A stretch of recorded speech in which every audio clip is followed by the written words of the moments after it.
Born and raised in Gugulethu, Cape Town, NY73. She completed her undergrad at Smith College in the USA and a Master's of Science from Harvard University. Obtained her PhD at Wales University. She started in 2003 and completed it in 2006, well within record time. Dr. Mgoqi has a postdoctorate fellowship from the University of California, Los Angeles. From Gugulethu to the globe. She's currently the CEO of Aon, South Africa, with a career spanning over 25 years in senior executive roles within the insurance industry in South Africa. In the year 2002, she was the head of network solutions at Santam, overseeing strategy, research, and planning, which gave birth to an insurance company called My Way. Dr. Mgoqi later became a co-founder of Liberty Life short-term insurance business. She started the business from its inception, strategy, registration, regulatory compliance, all the way to launching the business within 18 to 24 months. Prior to joining Aon, she was the CEO of Standard Bank Insurance.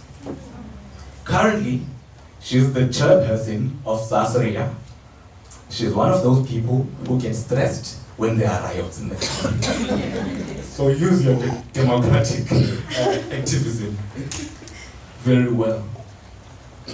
Her dedication to excellence in all she does and her passion for people empowerment are evident in her ethos of I am because we are, and lift as we climb. Personally, she's a mother to 2 boys.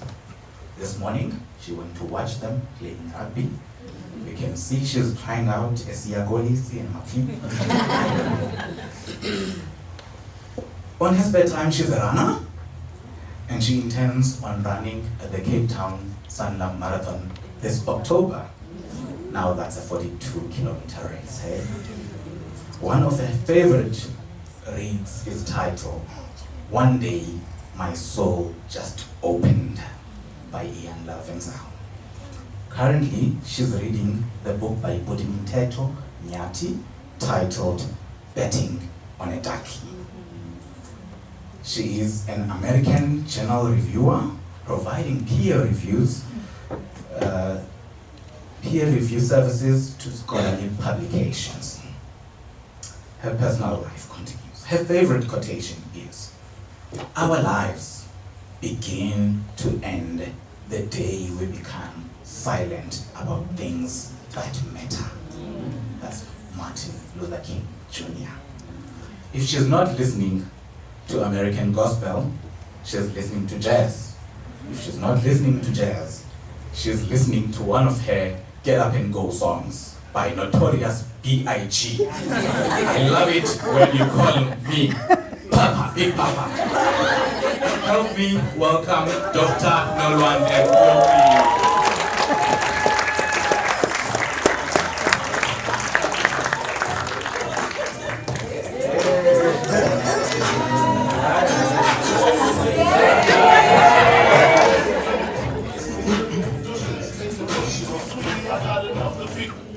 I know. When this song came out, it was in 1995. I was actually in the subway in Boston, and I've never lost favor and liking of the song. It plays in my car. I've got 2 boys, as mentioned. So my 15-year-old, I think when he awoken to understanding the lyrics, he was kind of, Mommy, but he's gotten accustomed. Good afternoon, everyone. What a delight to speak after Sonia. I come a long way with Sonia. I know her as a sister. I was telling Yanga, and I don't know if you remember Sonia, You spoke about your experience, your graduate school. I think you were in Canada and you came to DC, and I was walking with you on a sunny summer as a scholar. But it was wonderful listening to you. I can listen to you again. I think you all are fortunate and quite blessed to actually have the opportunity to hear people like Sonia. But I'm also privileged. It's an honor and privilege for me to stand here in front of you. I came at the tail end of the discussion. All I can actually observe, also by your question, a room full of potential, ambition, and most importantly, possibility. At a time where, as a country, we are at a crossroads at so many levels. As I said this morning, Yanga did send me a message at 6 o'clock. I said, I'll be ready after the rugby. So at 7 o'clock, as we're driving, and we got into the venue, I'm reminded again about the possibilities that exist in this country. As I see 8-year-olds, 9-year-olds, 10-year-olds, all actually on the field with a target to win. I'm not going to go in the detail. I'm Nolwandle, a girl from YLS2025, who currently has the privilege of serving as the CEO of Aon, South Africa. Aon is a leading global firm in risk and insurance, as well as human capacity. We provide human capital advisory in the form of employee benefits, the healthcare, what we call as commercial risk. And I'm sure there's few insurance avids in this room. I'm not standing here just as whatever title I have, but I'm also standing as a leader in business, but as someone who once sat exactly where you're sitting, filled with potential, eager to learn and searching for where I truly belonged. I stand here as someone who believes, as I said, that the next generation of young people, which is your generation, must not only enter the industry that I'm in. And I'm here to talk. I said to Lincoln, my passion is about growing the technical skills in insurance, seeing more of us and more of the younger people around the table. But I want you to ensure that as young people that you come in and shape, lead this industry. Today I lead a business committed to empowering clients, building resilience, as well as transforming industries. But also I lead as someone who believes deeply in the rise of technically capable young people in our insurance industry. I entered this industry by default, and I'm sure you've heard that. A lot of people entered insurance by default. I'm not one who woke up saying that I wanted to actually be insurance. But the truth is, many of us land up in spaces unexpectedly, and sometimes with little understanding of the scale and impact or the opportunity the industry holds. But I've come to appreciate and I've learned that it's sometimes these same places that we arrive at by default that become very spaces where we're meant to grow, we're meant to lead, we're also meant to disrupt. For me, that space in the last 25 years has been insurance. My journey in the insurance sector was not linear, but every step of that way, whether it was in broking, as I am in broking now, client advisory, risk or insurance or strategy, was a chance and an experience for me, an opportunity to learn, stretch, and master something new.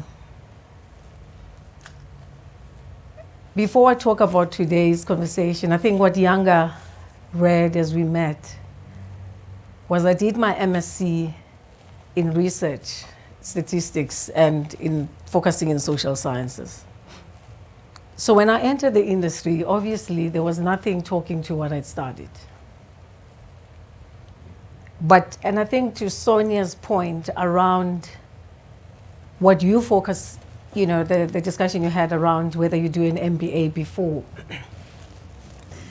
I had an approach that said that, I entered the industry younger, probably younger than you, with a pre-doctorate qualification. And all I wanted to do was to do statistics and research. And I still have a soft space for actuaries because that's where I actually felt comfortable. Because we could do structural equation model or regression analysis, it's what it is, irrespective of where they are. But the one thing I learned through coming into that space in the industry was trust the fact that you've got the principles. What you study gives you tools and the level of thinking that allows you to apply it anywhere. What you need to focus in is the context, master the context. And I often say if someone had actually told me to stop at that point of pre-doctoral thesis, I would have. Because I realized that the experience mattered a lot to be able to stretch yourself. So today is not just about insurance or technical expertise or career. It is about shifting the narrative. It's about breaking the ceilings and about claiming spaces that for too long have excluded many of you sitting in this room. I often say in my industry, the average age for the longest time was 55. And we're seeing it today. There's a huge gap from a technical point of view because all of those people are exiting the space. If I look across all of the insurance CEOs, there's no one, including me, who's under 45. And it's not because a 45-year-old, a 40-year-old can't lead a company. We've got many examples of those who actually did that, particularly in this industry. And it's important that you see yourselves when I talk about disrupting and shaping the industry. You've got the principles, learn the context. The importance around the technical skills is purely because of the incredible opportunity that is actually within the insurance space. And I know the technical roles for me were the building blocks of my leadership. I realized that without that foundation, I wasn't going to actually move forward. Whatever degrees one had were never going to be enough to grant me the seat at the table. It was important that I actually master some of those. And why technical roles are more important. I think many people think of insurance as, should you die? Because remember when we were growing up, as I said, I grew up in Guguletu. A lot of these agents, should you die, I used to call them mashudus, because that's the only thing they told you about. Insurance is actually one of the industries that is able to absorb professionals across fields or segments.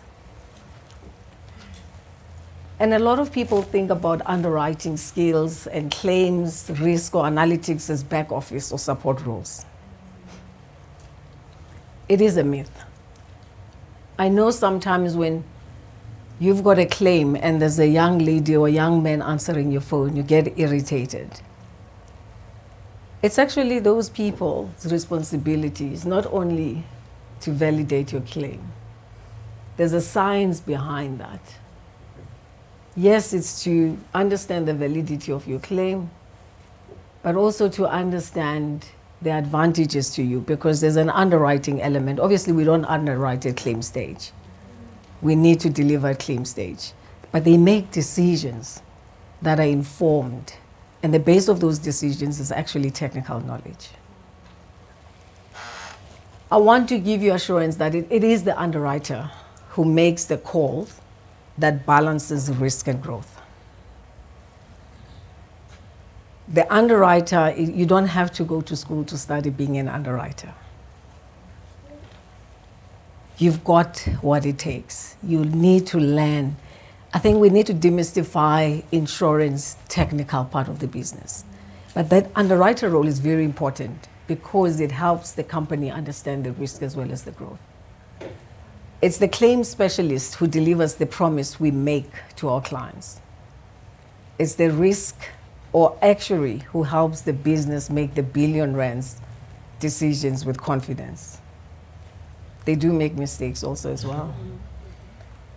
It's the broker who helps translate the complexity. And I know we look at some of these things and say it's for certain people.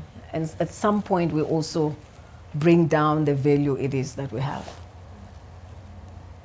I want to say in the world we're facing today, climate risks, cyber threats, political shifts, as well as economic uncertainty, technical professionals are no longer behind the scenes. They're basically at the front line of protecting the future. And if I look in terms of what we have, and there's a lot of statistics, I thought there was a clicker thing. I wasn't supposed to click. Because there's a number that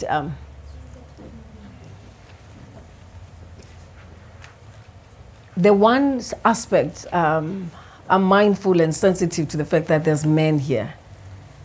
My passion is lifting every youth, but more so women.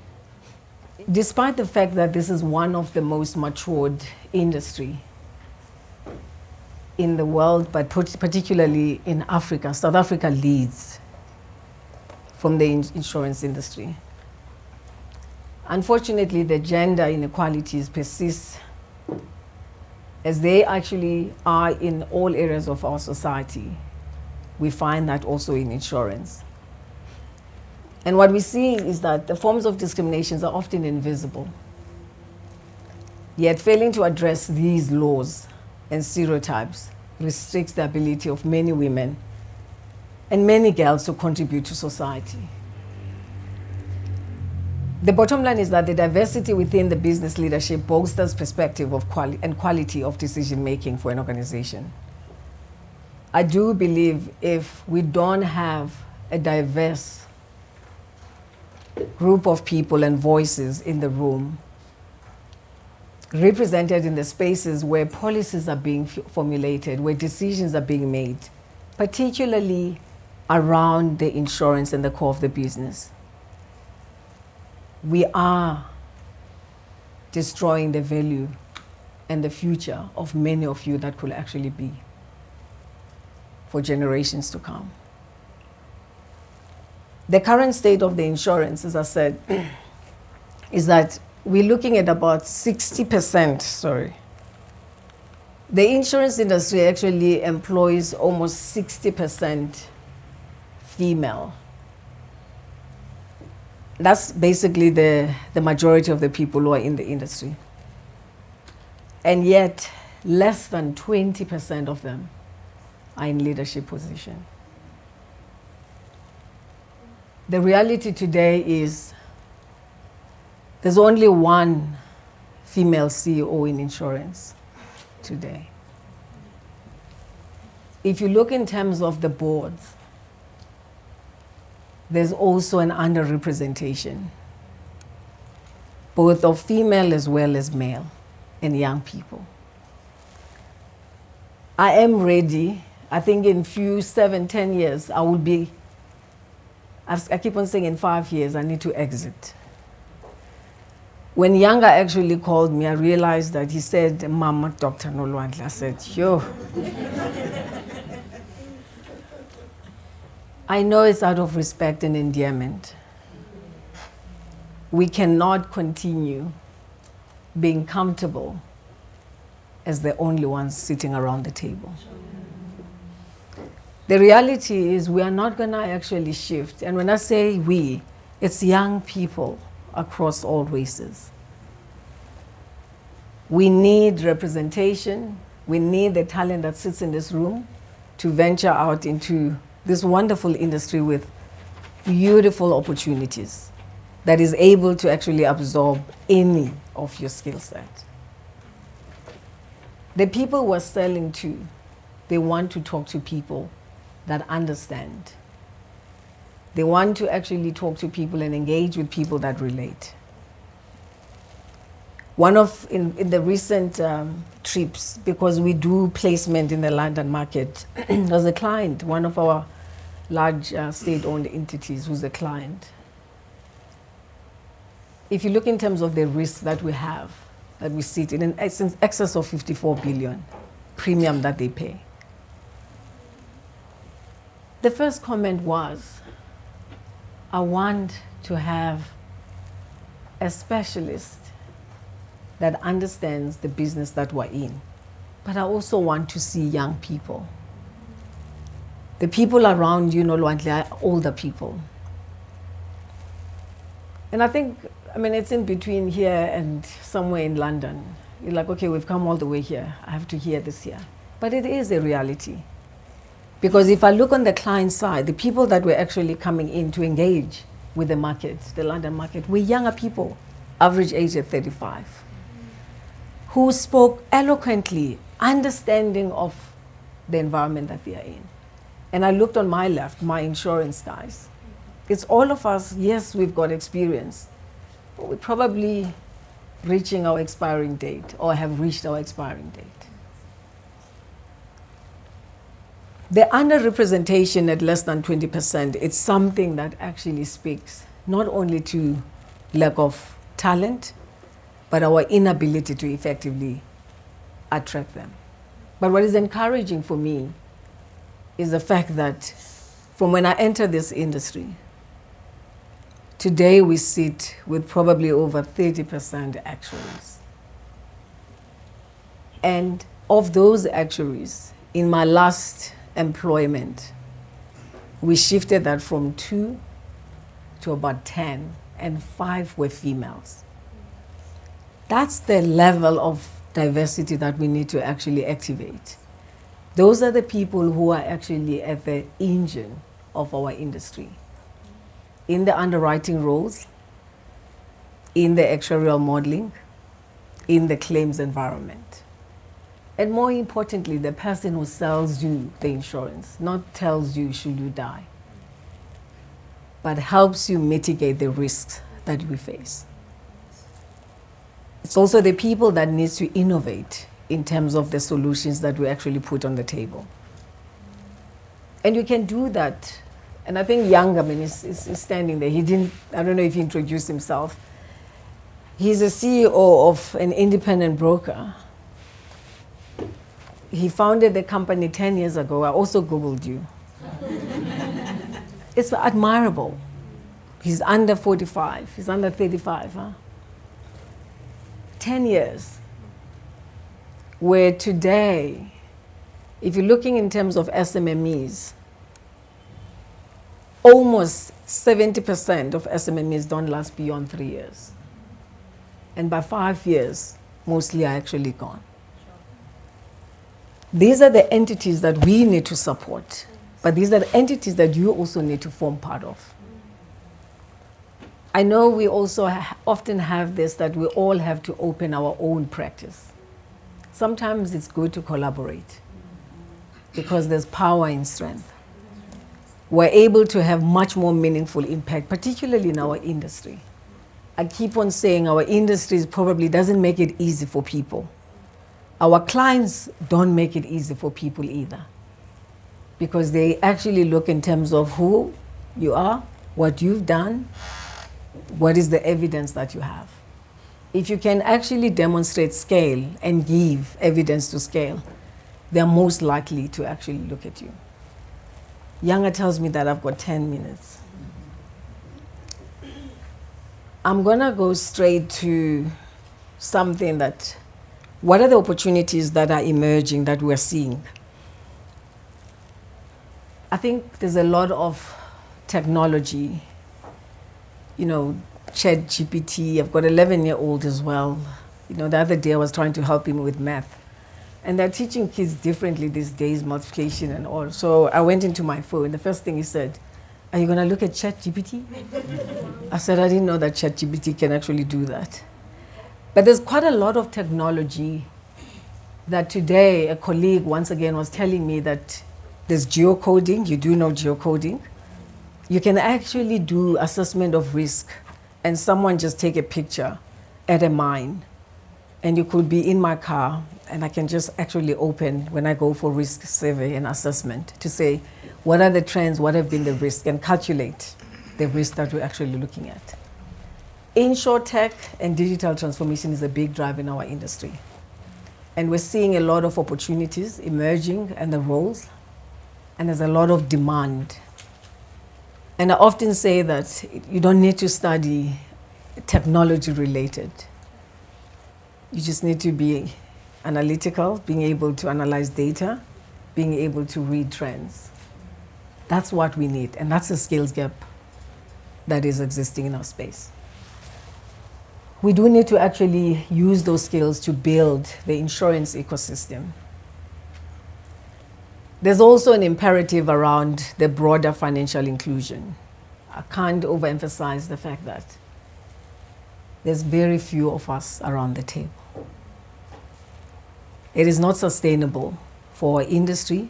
It is also not sustainable for our country to have this level of underrepresentation. The earlier session spoke about being a global citizen. We have the best education in this country. And sometimes you don't fully appreciate that. South Africans are the most sought after professionals globally because of the level of education that South Africans have, but also the discipline in work. We are seeing that in our industry. The number of young talent like you that I always have to sign, they're either going to the UK, they're going to the US, and in very important positions. And you can work anywhere. You know, I marveled recently, and Younger came to the office last week when I was busy with renewal. Insurance with these renewals are big things. It's actually the 1st of July, so you have to give the clients a lot of information. I was very pleased. It's a young South African sitting in Australia. He's probably 38. He's a mining expert. He did his undergraduate and did a stint at a mining company for 3 years. Today we're consulting with him in London, sitting with in Australia with a client in Australia, giving input here. I smiled and I was proud, even though he's sitting there, because I looked around at the room. It was just the two of us. The reality is, it's not because it's historic. And I think we make some of these things unattainable or unachievable. It's important that we look at opportunities and we open ourselves. For some of us who didn't go to school undergraduate here, so when you come back, everyone was doing accounting. I was like, how come everyone is doing accounting? You know, they streamline. And it's a very myopic way of doing things, because liberal arts education gives you exposure to a number of things, and you feel empowered that you can do everything. Not everything that you guys need to do, particularly also in our industry, means you have to take a degree. Please don't underestimate experiential knowledge. You're going to master your skills, you're going to master and enter this industry, not because you've got 5 degrees. I'm not discouraging you from acquiring, but please come into the space. Your thinking matters. What you have matters. Whether you open up your own practice or you come into the corporate space. I heard you guys talk about how tough it is. Just briefly in 3 minutes. How do I grow from where I am to becoming a leader? I thought that would be important in mastering leadership. I think there's 5 principles that I've found valuable in my own journey. Be curious. Don't just do the job. Understand the why behind it. Maybe read beyond brief. Ask deep questions. The second part, learn the language of business. And that's why I actually premise this talk around the technical part. Know how your technical work connects to business impact. And translate data into insights. Don't stay high level. Transfer knowledge from risk into strategy. This second point around learn the language of the business was one of my humble beginnings in the industry. I'm not going to mention the company I was at. At the time I joined, the communication was twofold. On top was Afrikaans, at the bottom was English. So that's how emails were sent. And I went into a room with the actuaries. I was supposed to give input into a discussion around the pricing of the products for the entire, it was personal lines products. And as I got into the room, I stood up and I spoke. I don't have a high-pitched voice, so I thought I was actually very soft. So I spoke and I finished. And I just realized everyone just looked at me. Two people who nodded was the head of actuary as well as the head of marketing. The people that needed to execute didn't say much. So we finished and the guy took over and said, okay, next step, as you've heard, we're going to do X, Y, Z. As I was exiting the room, he's no longer alive. I credit a lot of who I am today in insurance to that person. His name is Dimeya. Hammond pulled me to the side, said, Nolwandle, you know what, we can see you're very smart, and I think you can help us. But please appreciate the fact that we may not be able to challenge you or ask questions at the same level you're coming at us. Please appreciate that we also have 20 years experience here. And that actually helped me understand and learn the language of business. The third part is be excellent and consistently. Understand that mediocrity closes a lot of doors. Sonia spoke about showing up. Your technical competence will earn you trust. That I've actually found to work. There's no one that can take away the technical knowledge I have. But I'm also humble enough to walk into a room and understand that other people who know more than I do. And that's what Dimeya taught me in 2002. Excellence will open rooms for you where decisions are made. You will be brought into the boardroom. You don't have to be 40 to be in the boardroom. You'll be brought in purely because of your excellence and consistency. The fourth one, stay future focused. The past is gone, we need to look forward. Number 5, the last one, is be visible and build relationships. Mastery matters, but visibility accelerates your leadership. Be visible at the right levels. Build networks. Ask for feedback. And please volunteer for stretch assignments.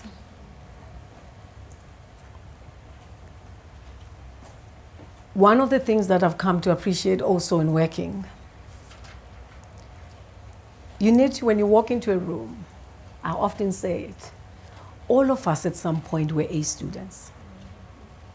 Just understand that everyone in the room was an A student on Dean's list, all of that. But when it comes to work, in that room, please acknowledge others as well. We take lightly how leadership is about 2 ways. I learn from you and you learn from me. As I conclude,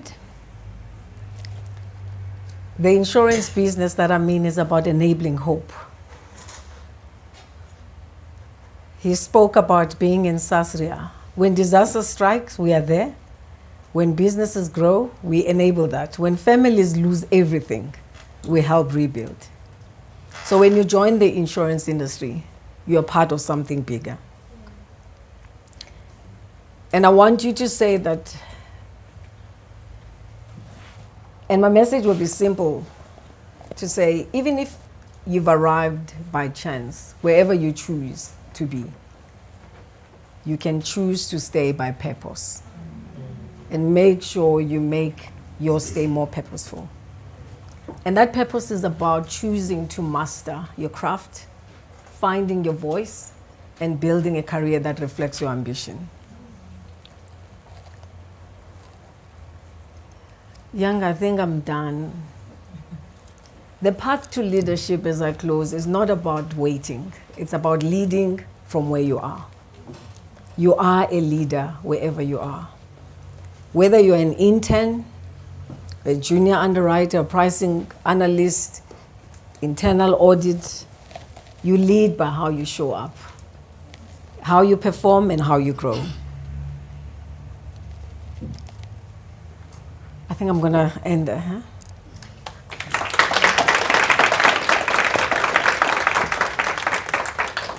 I don't want to be you right now, guys. I had an hour, 15 minutes meeting with Nolwandle. So, yet still in that hour, 15 minutes, I went home and as we were doing our check-ins with my wife, I didn't ask her that. So, let's do. We've got 23 minutes, and I'm going to ask that we have first 5 round of questions, then we allow Nolwandle to respond. If we have time, we do again. We do normal. I'm gonna take the lady, I'm gonna come back, I'm gonna take the gentleman, I'm gonna take you, you're number 3, you are number 4, and you're number 5. And today, it's not red and white, is not just for Father Christmas, it's also for Mother Christmas. Am I Mother Christmas? Wow. Hello. Hi, I'm Lucy Siwe. I'm a graduate actually at FMB, and it's my first job. So I'm really in the beginning of my professional career, and I think you said something at the end about showing up in leadership where you act and in your work. And I find that I want to ask, like, how do you show up in that aspect, especially when you're so underestimated in the role that you are in currently? Like, there is not much work that they give us graduates to show that we are able to do that. And so how do I do that without being pretentious? A graduate means a bag.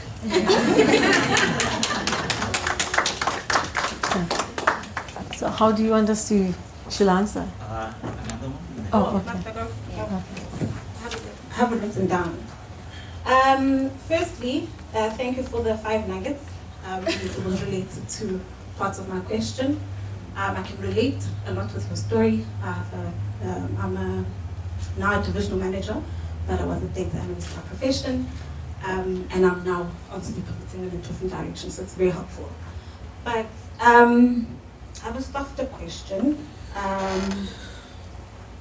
So as women, we're sometimes made to feel that we need to choose between our ambitions and motherhood, etc.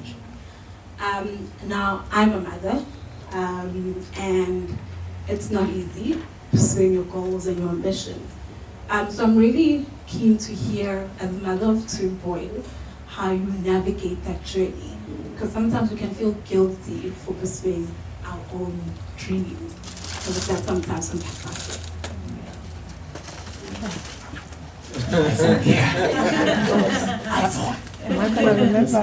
iPhone. Hi, doctor. My name is Yolanda Kedama. I'm a business analyst at Discovery. My question is, how do you cultivate change when you are working under leaders who have been leading us for the past couple of decades in a predominantly white space? Yeah. Okay. Yanga, let me just try and answer you. Thanks. Can I just start with how you show up? I didn't get your name again. Busi. Thank you, Busi Siwe. You know, you reminded me, There's nothing that prepared me to get into insurance. As I said, I entered by default. So I still remember my first employer they basically said, okay, you've got MSc, but you're overqualified. You don't know our industry. I said, I'll learn. I spent a lot of time. I started to you need to identify what is important, which areas of the business you need to actually get closer to, so you can contribute. And I was fortunate that the curious part is I started talking to everyone.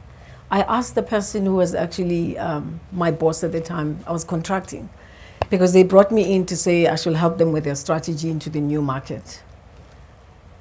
I remember actually hiring 2 guys, the shoe do die people, 2 of them, and asking if I could take them to Spare. I wasn't earning much.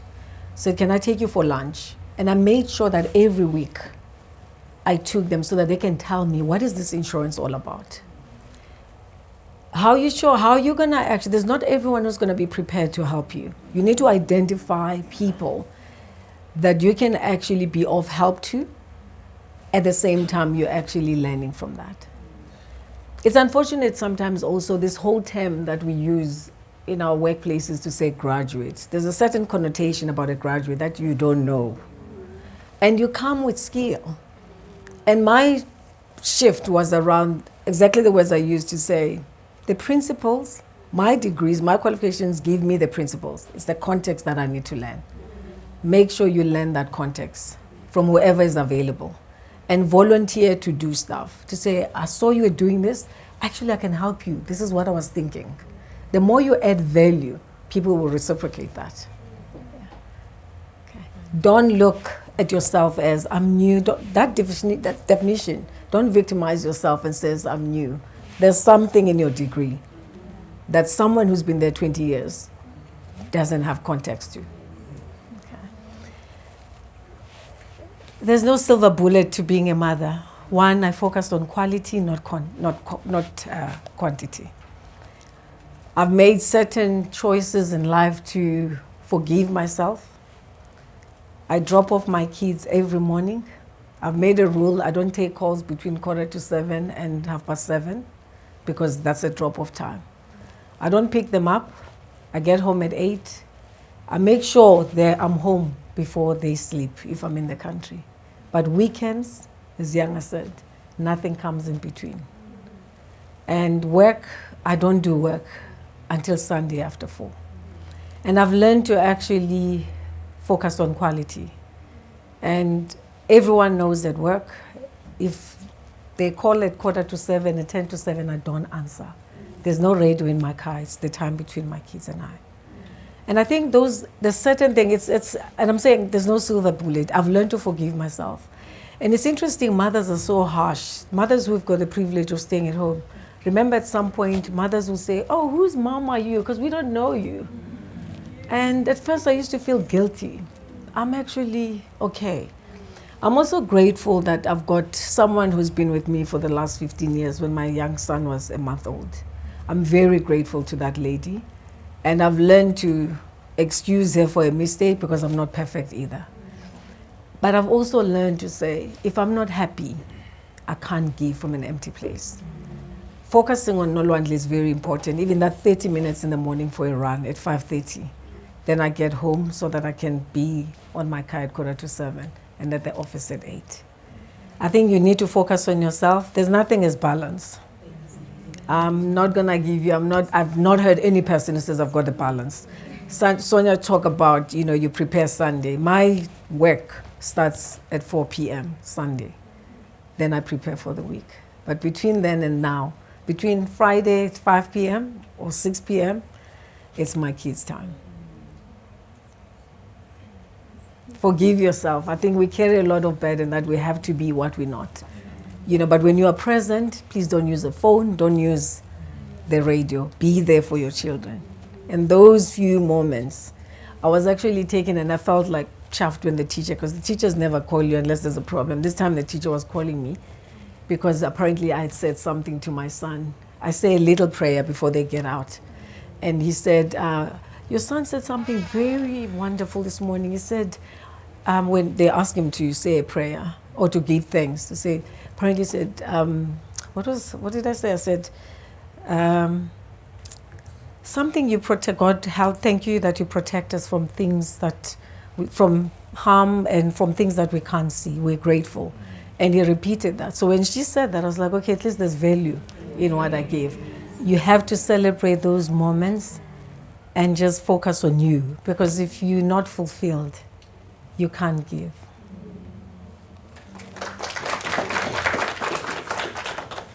How do you survive that space? Yeah. You're going to have to drive change, as Herman de Meyer taught me. He became someone that, until about 3 years ago, and I speak with a lot of emotion when I speak about Herman. A lot of those old people that you're talking about, white male, they feel threatened. They're protecting their turf. They've worked hard. And they're looking for sustainability.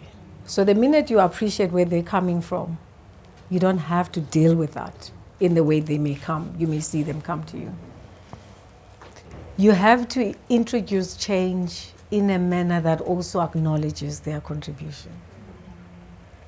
If your change is void of what they've seen and acknowledging part of, it's practically impossible to say whatever they've done over the last 30, 40 years has no relevance to today. There's some relevance, and you just need to make them feel important. Remember, managing change is a cyclical process. People go through denial, and the denial is always coming from a point of protection of self. And don't be impatient with them. Changing mindsets is a difficult thing, particularly in the industry, as I said, where the average age is 55. Where the biggest threat today is basically finding a replacement for those people. You coming with fresh eyes, with passion, and you're asking them to change how they've done things. They're going to resist you. The chances that they're going to win if you continue clashing with them. So you need to understand what is it that they're actually resisting. Appreciate where they're coming from and introduce a change through them. When you win them over, Herman became my biggest supporter. Even when I left that institution, he remained my support until he died 3 years ago, even at retirement. Because I used him. So after that initial meeting, I went to him every time with my presentation. I said, Herman, what do you think? Because I realized he actually had much influence. And the 20 years counted. They were going to listen to me, but they're not going to actually sacrifice that. And I made sure, Herman, did you see? Okay, and in the presentation, I'll make sure I've mentioned, I says, when I was discussing, thank you, Herman, for this point. At the end of the presentation, I'll go. Thank you, Herman. It doesn't have to strike people's egos. Sometimes you relieve yourself. It takes away the pressure. It doesn't take away anything from you.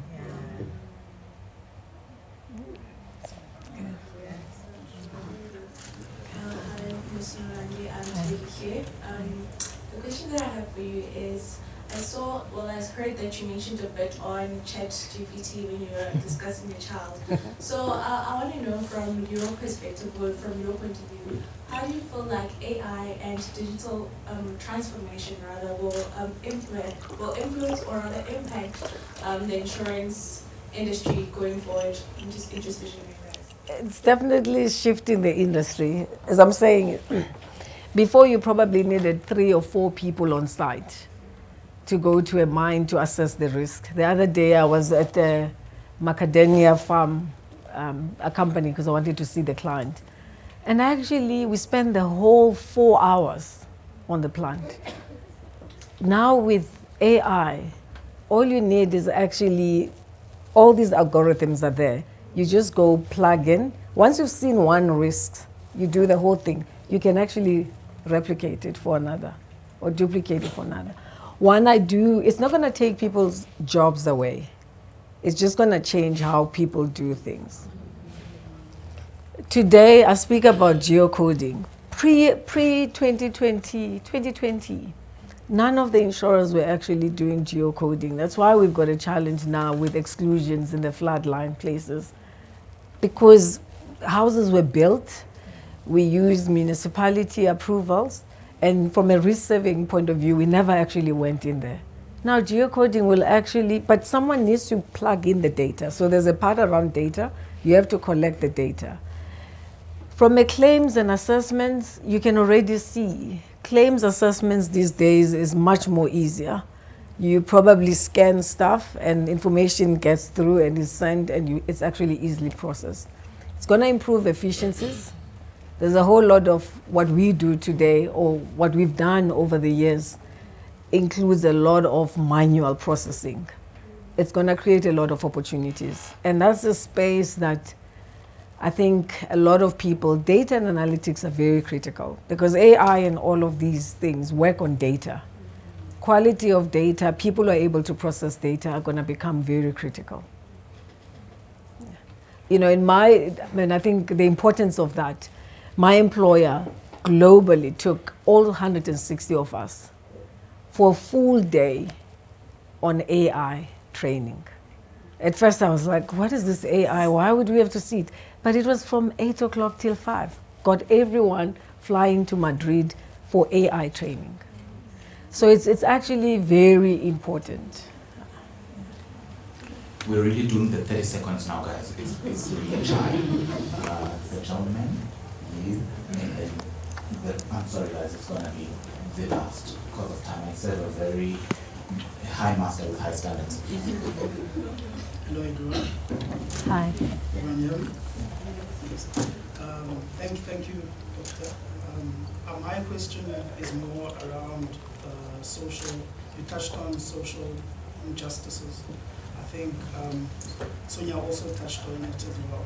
So my question is, how do you balance shareholder expectations and board member expectations by also fighting for social activism? I've never made excuse. Oh, you want to take them all? Okay. I listened to my boss. Hello, everyone. My name is Tando Magisa. I am the Group Recruitment Officer for Solvay Analytics Group. I just wanted to touch on gender equalities. I think we've focused too much on men versus women, but I want to know from you. I find that if we are 67% of females, I find that a lot of oppression now comes from same genders, woman on woman hate. And that's why we're not occupying big spaces and higher platforms, because we work from a scarcity mindset, which we are oppressed and we're scared to perform. How do we navigate and empower ourselves to empower others? As you've said, you climb up and you pull others with you. Hi everyone, my name is Nolwandle. I'm an attorney by training and I run my own firm. And my question is, usually people from small firms are not recognized as industry players. So I want to find out, how do I disrupt that as a person who's running her own firm? How do I make sure that I am recognized globally? How do I make sure that my voice is heard, that I am not singled out? Because usually when you say I'm Nomcebo and I run my own firm, people don't tend to listen to you. Then when you say I'm from Weber, Wenza, or I'm from this big firm. So I just want to find out, how do I become a voice to be reckoned with? Nomcebo, your excellence is what you bring. And I'm going to say the usual suspects. I think we've got regulations in this country that actually now are imposing or enforcing, ensuring that we diversify our supply chain. Don't start from a point of, I'm small. I think this is what we need to undo around, we victimized ourselves even before we go. And that's disempowering. You need to talk around your unique selling proposition, because that's what is actually is required. The fact that, I mean, it's a pity there's a company called The Shard. don't know if you know. It's run by a former younger than 35. It's an actuarial firm. He was actually someone that reported to me at some point in Liberty. When he came to the institution I worked on, he was the person, it was a one-man show, there were two of them. He got an opportunity. You don't give anyone own risk solvency assessment in insurance to a junior, but we gave it to the Shard. One, because of their excellence. It was an opportunity they knew that they couldn't mess up. Today, they are all over. So you're small, you're actually saying, I'm one man, but you are powerful. What you bring to the table is what we're looking for. And that's what you need to focus on. Okay. Sure, I think there's a question around the issues of injustices and women supporting each other. I think it's important, and I think Sonia sits in a lot of those, or finds herself in a lot of those situations where you are one. You're just one of, not many. You're just the one. I've actually navigated that space, showing up as Nolwandle. I've got something to offer. I'm black and I'm female, but that's not who I am. Who I am is a professional. I don't leave that at the door. I bring it in. But I bring the expertise into the room. I've stopped victimizing myself when sitting amongst men. In the broking industry, I'm the only female in the 3 global firms. I bring something unique about me. And I think I've learned to focus on that and address issues of race, gender inequality objectively, not from a victim point of view. I think you guys, someone was asking a question around, I said to Young the other day, I choose my battles. I don't have to justify who I am. What I need to focus on is what I bring. The minute I start justifying I'm a mother, and I don't make excuses, when my son calls, which is random, and I look at the phone, I do say I need to answer my son's call. And these are the things that are important, even that people need to accept who I am and focus on what I bring. It doesn't make it easy, as I said, the journey is not linear. It's very cold and empty, but I stay true to who I am. If I don't sleep at night, I think I remember I told you, it's not because of anything, it's because of age. But I never not sleep because I've compromised myself. And I think that has helped sustain me today. Sometimes I do feel that as women we're our worst enemies. Because we show up into the rooms not to lift each other. I've been fortunate that I've surrounded myself. My exco today is 70% women. My CFO is a woman. Head of legal is a woman. Head of HR is a woman. There's only 2 men. Or 3 actually, I just added another man now. I've stayed true to that. Diversity is important. In other environments, you find that there's more men. I think we need to learn to respect what we each bring. I'm often on the side to say, there's no reason why in all of our dining tables, either there's 6 chairs, and there's six of us at the table. There's no point of pushing each other. You all have a seat. Just sit in your chair. And if you want to rotate, you can rotate. You don't have to unseat someone. And I think it's a principle around being comfortable and confident with who you are without trying to displace someone. And it's about values and appreciating that we each have something to bring in. And when we start respecting each other, there will be less of this fight and scramble. And also this whole obsession of wanting to be the only one in the room.